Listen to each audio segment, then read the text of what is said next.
मेरे सभी साथियों को मेरी तरफ से जय सतनाम।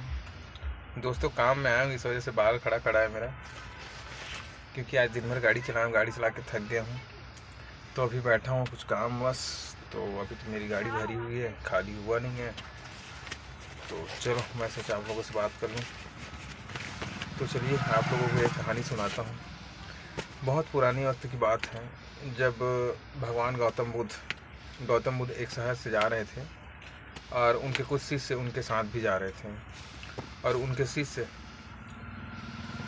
शहर में घूमने के लिए जा रहे थे। तो चलो चलते हैं ऐसा करके।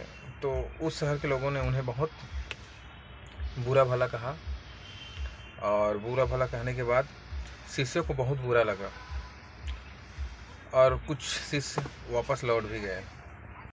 गौतम बुद्ध ने जब देखा कि उनके सभी शिष्य बहुत क्रोध में दिख रहे हैं, उन्होंने पूछा, क्या बात है, आप सभी इतने तनाव में क्यों लग रहे हो? तभी एक शिष्य क्रोध में बोला, हमें यहाँ से तुरंत प्रस्थान करना चाहिए। जब हम बाहर शहर में घूमने गए तो यहाँ के लोगों ने बिना कुछ बोले हमें बुरा भला कहा। के लोग कुछ नहीं जानते सिवाय बुरा भला कहने की। जहाँ हमारा मान सम्मान न हो वहाँ हम एक पल भी रहना नहीं चाहते, क्योंकि यहाँ के लोग दुर्व्यवहार कर रहे हैं। तब गौतम बुद्ध जी बोलते हैं अपने शिष्यों को कि क्या हम कहीं और जगह जाएंगे तो क्या वो लोग सही व्यवहार करेंगे? क्या वो लोग गलत व्यवहार नहीं करेंगे? सही व्यवहार, क्या दूसरे जगह सही व्यवहार करने की कोई गारंटी है? एक शिष्य गौतम बुद्ध से बोलते हैं कि दूसरे शहर में तो भले लोग ही होंगे, यहाँ के मुकाबले बाहर में। तब गौतम बुद्ध जी कहते हैं कि किसी जगह को सिर्फ इसलिए छोड़ देना गलत होगा कि वहाँ के लोग गलत व्यवहार करते हैं, दुर्व्यवहार करते हैं। तो हम तो संत हैं, हम लोगों को कुछ ऐसा करना चाहिए कि जिस स्थान पर भी जाएं उस स्थान को तब तक ना छोड़ें जब तक कि अपनी अच्छाइयों से वहाँ के लोगों को सुधार ना दें।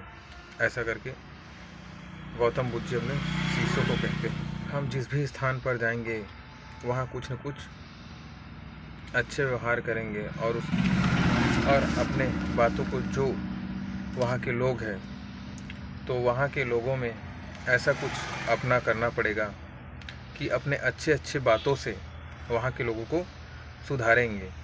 शिष्यों को कहता है कि हम तो संत लोग हैं, जहाँ भी जाएंगे लोगों का भला करके ही जाएंगे। हम सबसे अच्छा व्यवहार करेंगे। अगर हमारे साथ कोई गलत व्यवहार करता है तो हम अच्छा व्यवहार करेंगे, और कब तक वो हमारे साथ बुरा व्यवहार करेगा, एक ना एक दिन उनको सुधारना पड़ेगा और सुधार करके ही जाएंगे, क्योंकि संतों का मुख्य कारण यही है। संतों का कार्य होता है सभी को सुधारना और विपरीत परिस्थिति में भी अपने आप को अच्छा साबित करना। सुनकर गौतम बुद्ध जी की बातों को सुनकर शिष्य जो थे उनके बहुत प्रसन्न हुए, और उसने पूछा कि वास्तविक अच्छे व्यक्ति कौन? गौतम बुद्ध जी जवाब देते हैं कि जिस तरह युद्ध में हाथी आगे बढ़ता जाता है और आइट साइड अगल बगल चारों तरफ से तीर चलती रहती है और उसको सहते हुए जाता रहता है, और सच्चा व्यक्ति सेम उसी तरह है। जिस तरह कोई सच्चा व्यक्ति, लोग दुर्व्यवहार करते जाते हैं, अपशब्द बोलते जाते हैं और वो आगे की ओर बढ़ता जाता है। खुद को वश में करने वाला उत्तम प्राणी और कोई हो ही नहीं सकता। फिर उसके सभी शिष्य कहते हैं कि चलिए आगे बढ़ते हैं। तो ऐसा होता है जीवन में, अक्सर लोगों के द्वारा बुरा भला बोला जाता है, लेकिन इसका मतलब ये नहीं है कि आप आगे बढ़ना छोड़ दोगे। आगे बढ़ना पड़ेगा आप लोगों को।